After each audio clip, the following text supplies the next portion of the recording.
Hello everybody, my name is Mcreator, and today I am back with another top 10 Mcreator mods of the week. Yes, I haven't done one of these videos in a while, but since you guys seem to like it and seem to want it back, I am making another one. Now in this video, it's actually pretty special because I'm actually going to be showcasing for the first time 1.16.5 Mcreator mods.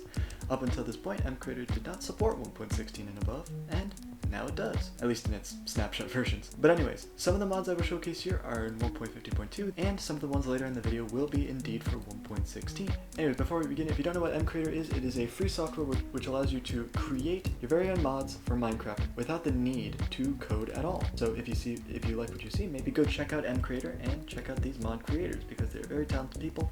And without further ado, let's get right into the mods.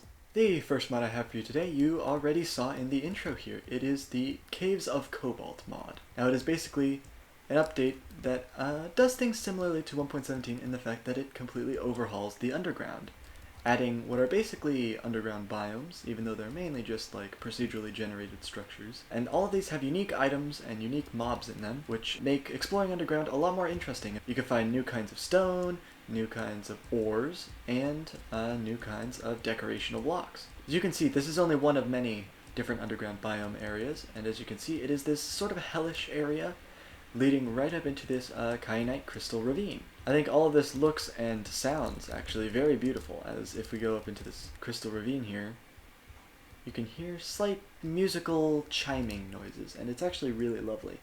It's not only these cave biomes, which improve the underground, but the regular caves also had an upgrade. I go into spectator mode here and fly out and around. You can see that there are also these mossy sort of structures over here. You can see some new ore up here, and you can see various new blocks and stuff scattered around even these pre-existing caves, such as these stalagmites and stalactites. And overall, it really does its best at improving the underground experience. This mod also adds a jeweling system in which you can take jewels you find underground in this mod and apply them to this mod's own unique set of armor. Let me show you really quick. You can see that you can add different jewels to this particular armor, and it will increase its stats, and it will be very useful to you.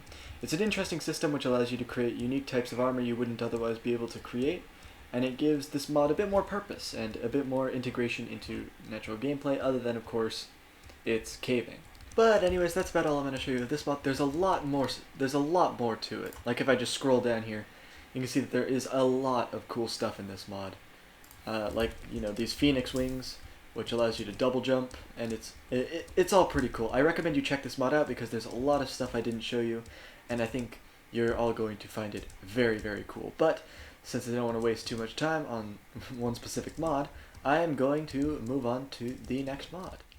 And the next mod I have to show you is the coins mod. Now this is a very simple mod which adds coins of 4 different types, as well as a coin pouch for you to store them in. Now this coin bag can store a lot of these coins, and these coins can be crafted, but they are mostly for, you know, server role-playing and stuff like that. But as you can see, you could store all of these coins in here along with a lot more of them, and it functions just like that. It's a very simple but very neat little mod which I think will greatly improve server-based experiences as well as gameplay in general.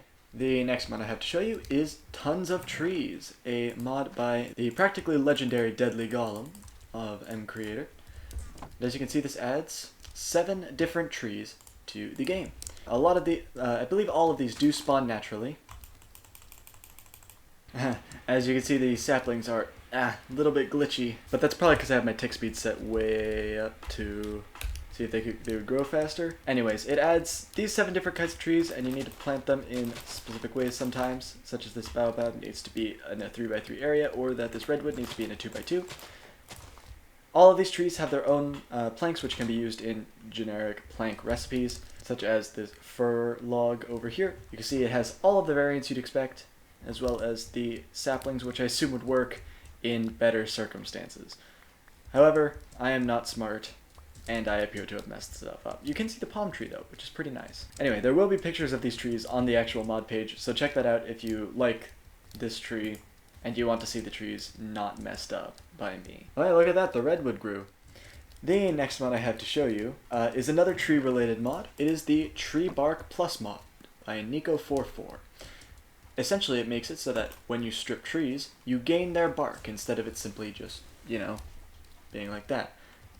There's a unique bark for each tree, and basically the purpose of this is that you can rebark your trees after you have stripped them, just in case you accidentally strip something that you don't intend to, and you would like to get the regular logs back. And you can strip these as much as you want. There's no other current use for bark, but I believe the mod creator said he's going to add more uses for this bark. Would it be interesting to see a separate, I don't know, paper recipe using the bark, since that would be a bit realistic, or maybe some sort of other addition. But anyways, this mod is a really cool, small but very useful mod, which essentially makes accidentally stripping the bark off of a log in your house a lot less painful and a lot easier to fix. The next mod I have to show you is Vanilla-like Weapons by the same creator as the Coins mod. Now this adds a variety of different weapons which are meant to function similarly to how vanilla ones work. It also adds this Phantom Membrane armor set, which functions very similarly to diamond armor. It's just a little bit tougher. So in case you want armor that's a bit better than diamond but not quite netherite level, that is the armor for you. And these various weapons do different things depending on the weapon you are using. For example, holding the Totem Stave gives you various positive special effects as well as being quite a powerful weapon. A Magma Hammer sets enemies on fire and is also extremely powerful. The Blaze Sword also sets enemies on fire. Prismarine Sword is just a beast. Wooden Club is very weak, but it's pretty good. Pufferfish Sword, of course, inflicts poison upon your enemies when you use it. And the Obsidian Cudgel is just a friggin' beast. Look at that, 10.5 attack damage by default. There's also the Sword of Power, which slows you down significantly. However, it is the most powerful weapon in the game and can pretty much one-shot anything. So if you want a very powerful weapon for a very high cost, look no further than the Sword of Power. But anyways, this mod does add a bunch of weapons that feel relatively vanilla friendly. But anyways, that just about does it for the 1.50.2 mods, so let me switch versions and I will showcase the 1.16.5 mods. The first 1.16.5 mod I have to show you is a very nice mod indeed. It is the Immersion mod. Now this mod is a very vanilla friendly looking mod, which adds essentially stuff that would fit well into vanilla. It has a lot of decoration blocks specifically, such as a new kind of stone, and variants for the existing stone types, as well as this awesome chorus wood, which I believe spawns in the end. It has new flowers, new foods like blackberries and strawberries, and new kinds of weapons, such as the very powerful Zweihanders, lancers, hook blades, and scimitars, which do come in all of the expected variants, such as iron and gold. All these weapons are functionally very different, and they are all pretty cool. All in all, Immersion is a pretty cool mod with some very nice looking textures, in my humble opinion, and I feel like a lot of this stuff should be in vanilla Minecraft. Very cool mod, and I can't wait to see how it goes in the future. There is a lot of stuff in this mod that I am not going to show because it takes ages to show, such as its own jeweling system, and various other systems like fermenting to make wines and stuff like that, inventory stuff. As you can see, there is a lot of cool stuff in this mod. One of my favorite mods on this list, no doubt. The next one I have to show you is a very work in progress mod called the Subworlds. It is a mod which hopes to add a pretty cool new dimension, which is an alternate timeline of the overworld that is all dark and red and stuff. Currently there is no way to get to this new dimension, however you can in creative mode, and again, very work in progress. There we go, and as you can see we are in the subworld. As you can see when you go through the portal, you get some text down here that it is a completely new timeline and you cannot leave through your old portal, and eventually you will have a way back, it's just there is no current way back. This mod is very ambitious and has a lot of potential, which is why it is on this list, and I cannot wait to see where it goes from here, as it is pretty cool in concept, please ignore that, and I believe given some time and maybe some new textures, it can be a very awesome mod. The next mod I have to show you is Explosives by JustKiller. It is a mod which adds various different kinds of explosive items and also throwables to the game. All of these are functionally different and are pretty cool. The ones I have in my inventory are nowhere near the current amount of stuff this adds. It is a very content-rich mod. Looking here at its full list of items, you can see that there is a lot to this mod. Almost like over a full page of explosive items and cool stuff like that. If I get a few extra things, I can show you some more. As you can see, all you gotta do is throw them, and all of them have a cooldown to make sure that they're balanced and you cannot just spam them everywhere and explode your entire world.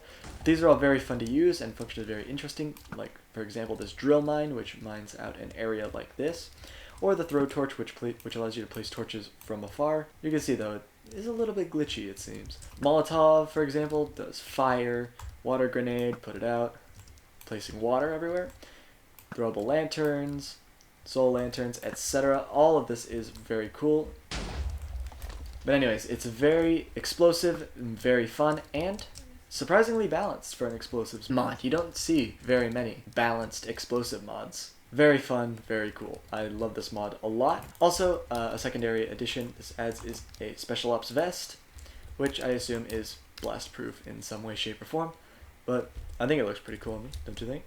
The next one I have to show you is another work in progress mod called Vanilla Plus by Dr. Directions.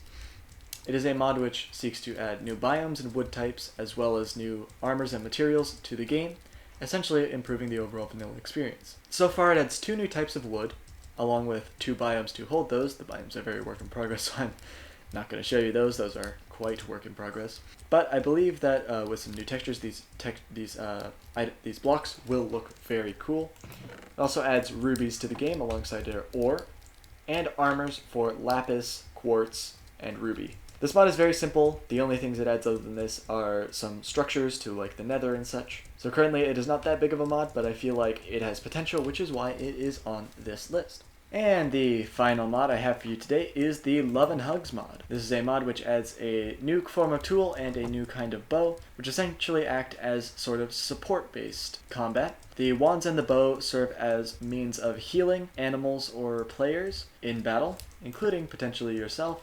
Yep, there we go, regeneration. I believe the textures of these look very nice. Like, look at that. It's pretty cool, very adorable, and I love it. But anyways, this mod is pretty nice if you want to act as a sort of support unit in team combat on servers or something. Anyways, I appreciate that this mod is surprisingly polished for such a simple concept. For example, the textures look great, there's a version for every material, and even the bow. That's pretty much it for this mod, except there are 2 new creatures. There is the Happy Creeper, and there is the Iron Love Golem. Look at that, Happy Creeper, and the Iron Love Golem, which functions pretty much like an iron golem. Look at that, it's just destroying this Happy Creeper. Unfortunate. Very sad. But anyways, that's about it for this mod. It's a very small mod, like some of the other ones on this list, and that actually just about does it for this video too. If you'd like to see more Mcreator mods of the week, and if you like the new style I went for in this, feel free to comment down below, and like this video, because it does actually really help me out a lot. Also, subscribing. That helps me out a lot. Also, if you would like to use any of these mods or check out their creators, the links to all these mods will be in the description below. And anyways, that's about it for me. I will now see you in the next video. Goodbye.